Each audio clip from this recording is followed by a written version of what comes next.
it's difficult to explain penetration testing in terms of return on investment, because the return on investment in security doesn't occur until the security is broken.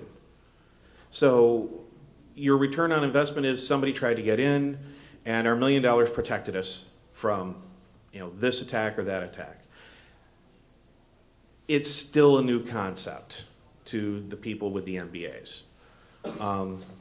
I've been fortunate enough to engage everybody on this table at some point or another to conduct penetration tests against our equipment. I know that they've been engaged by utilities to do this. I know they've been engaged by our competitors to do this. And I think that this is, it's helping. It really is. It's a slow process. The initial evaluation of the work that we do as penetration testers was basically, these guys are trying to break our stuff and they're going to blackmail us, or they're going to do a public disclosure and make us look bad for the fame of it. But that's not really the fact. The fact is that everybody who's at this table is doing penetration testing for two reasons. One, because they make pretty good money at it. I can attest to that. Look at my budget once. But number two, because it's the right thing to do. At the end of the day, protecting the end consumer is the goal. The first goal of security is always safety, human life. And the stuff that we're dealing with here goes directly to the protection of human life. What happens if you turn off somebody's power and it kills their oxygen machine? Or you turn on the power when an electrician is actually trying to do something and you give them 120 volts, you know, across two arms. This goes to protecting human life. And I think that there is some degree of altruism that comes with it, but that altruism is difficult to translate into money. I think I probably wandered completely off topic at this point, haven't I? I think you're completely on topic. And anyone else want to comment on that? Otherwise, I've got some follow-ups. Yeah, I would just like to note that the meter manufacturers are also customers themselves of their chip suppliers. And when the chips themselves aren't evaluated in the same ways that the meter as a whole is evaluated, or the meter network is evaluated, then mistakes are made in integrating those chips. And when sufficient documentation is not available to use them properly, this becomes terribly difficult. So when Itron buys chips from their suppliers, there's no sheet that they can get along with those chips that explains that keys held in RAM are not protected while keys held in flash memory are. And these things sort of have to be learned either by lore or by chasing down any number of obscure security papers. It would be really nice if those chip manufacturers would, or if at least one of them would come forward and just begin publishing security errata in the same way that they publish reliability errata, as a list of mistakes made in the chip and how to avoid them. If they were to do so, it would frankly save the manufacturers quite a bit of money, because as part of our internal testing program, and I can only speak to ours, I don't want this to turn into the Itron Super Security Show or anything like that, but it's the one I know. We have decided to test everything from the chip level. We pay labs to actually disassemble our chips and do all the really cool things with fuming nitric acid that Travis does. I think that a lot of them got the idea from him. All the way out to the full system integration level, because each component introduces risk by itself and by how it interacts with other systems. And if the chip manufacturers were to in fact publish security errata the way that Travis is proposing, perhaps we wouldn't have to spend $100,000, $200,000, $300,000 to have somebody burn the top off a chip. Would that, sorry. Well, the point I was going to make is that, you know, absolutely you're correct. When we're doing penetration testing, when we're doing security research, we might find one thing, but the thing that companies like InGuardians, we're really good at it, there's other companies that are really good at it, is the thing that we're good at is taking that one thing and utilizing that to propagate through other things, whether it's vulnerabilities, whether it's misconfigurations, whether it's just situations. We're able to expand those to affect your other resources, your reliability, your confidentiality, and so forth. And so that's the real value behind security research penetration testing. We're also getting this information out, and I believe it was Slade who I was talking to this about yesterday.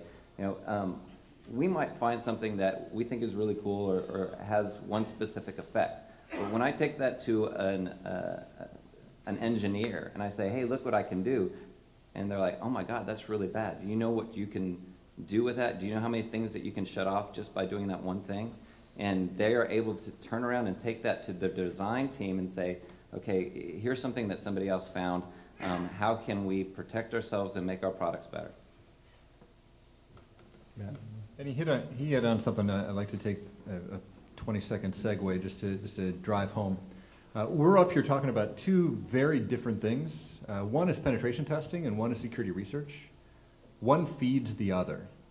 Security research focusing on specific designs or chips or communications protocols or crypto systems, maybe a specific version of firmware, tearing it apart, finding weaknesses, and then weaponizing attacks so that we can take proof of concepts and turn them around and show true impact.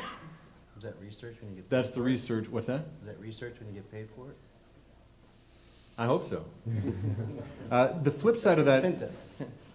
the flip side of that, and the reason that pen testing has become such a convoluted term, is that what often is called pen testing in the energy space really is security research, because from security research, we then turn that around and can attack networks, web, SCADA, AMI, transmission, distribution. These are the implementations of the toys that we just broke into and played around with and learned about. So security research turns out the tools that are used in pen testing. I want to draw the line there and make sure that that's clear. Well, and let's expand on that, which is that I think there's a perception among some utilities, certainly those, some have more money than others, which is to say, well, okay, you guys, talk with Robert and the other AMI vendors, talk with the chip vendors, make sure they get all that stuff done. They can put up there, they're saying, we've been pen tested by the best, and therefore, you guys are good. But can you talk a little bit about, what the value of that is extending to the utilities when these things are deployed, whether or not you've done all those other things or not? There's certainly, I assume, value either way in going at an enterprise environment or even a test environment that a utility set up. If I could, I think it's important to keep in mind that just because the manufacturers have implemented an internal testing program, honestly, the internal security testing program is just a fancy way of saying security quality assurance. Is our product safe enough to send to a third-party tester? Because unfortunately, experience has taught us that we spend lots and lots of money to have really, really, really smart people perform quality assurance tasks for us, which we can do internally. Once the quality assurance is done, we still need to send it out to third party before we can represent what our security really enables to our customers, to the utilities. But even once that's done, the utilities need to conduct the third-party testing as well, because implementation, I can give you the best lock in the world. If you don't close the hasp on the door before you put the lock on, it means exactly bupkis.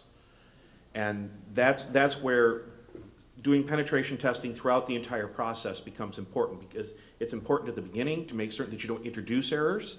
It's important at the implementation to make certain that you don't have misconfigurations. And frankly, it's important on an ongoing basis because a utility system like this is dynamic. Things change on a weekly or monthly basis. And it should continue to be tested going forward. Well, I mean, pen testing should simulate what an attacker would do. Whether it's a white box, gray box, black box, whether you're doing reverse engineering, breaking the crypto system, it's going to simulate what a real-life attacker should do. And let's be clear, utilities, and specifically my customers, are very concerned about nation states.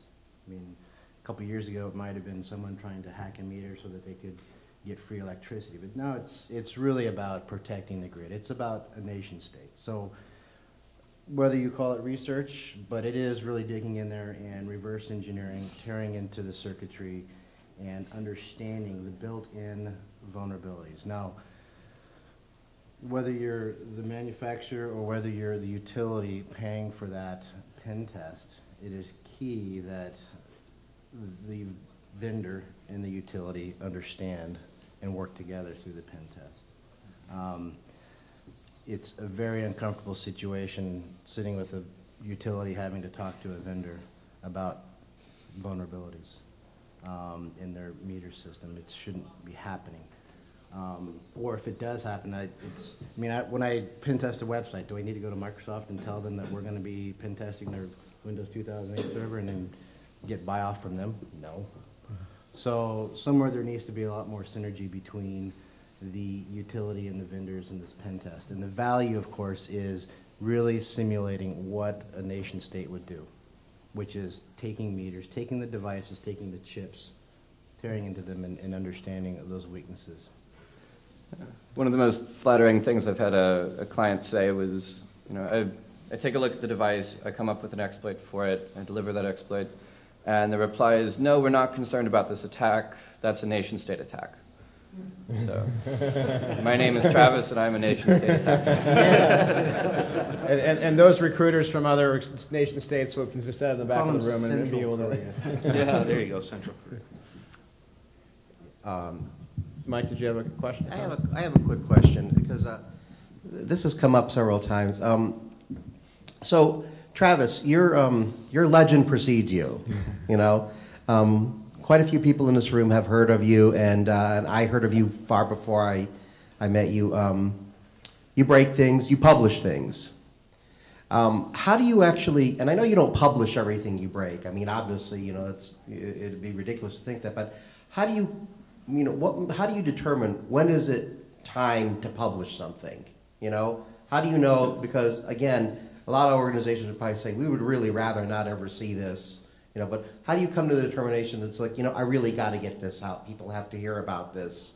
Because, I know many of you are quite secretive and, Right. Where do you draw the line there? Okay, so if I ask Rob, when would you like this vulnerability to be known? His immediate reply is going to be... Never. Right. So if the vendor is in charge of when the vulnerability itself becomes public knowledge, the choice will always be never. At the same time, if there is a way of fixing things, it's a good idea to put in a window, say 6 months in which it can be corrected. The unique thing in this space is that quite often there is no patching mechanism. If Rob's firm or any other uses a chip with a vulnerability in it, they're not going to issue a recall. They're not going to take their old meters back and remanufacture them. They're not going to throw everything they've sold for the past 10 years in the garbage and remanufacture it from scratch. So because they can't... ship it for free, right? What? And then send replacements for free. Oh, certainly. Every 3 to 4 weeks.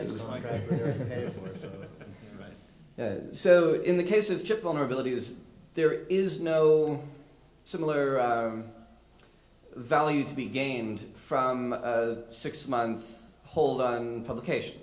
And during those 6 months, new firms will be manufacturing things in ways that are continuing to become vulnerable. They continue to not know that their design has a flaw in it because the chip manufacturer does not want to share the vulnerability. So in my case, if it's something that's software, then I call up the parties involved and I say, hey, you have a big problem here. In the case of chip design, I'll often call the designers long before writing an article on it. But once hardware has shipped, the people designing products with that hardware need to know about the vulnerability in order to sidestep it, in order to mitigate it, and in order to make sure that they're not continuing to ship something that is vulnerable.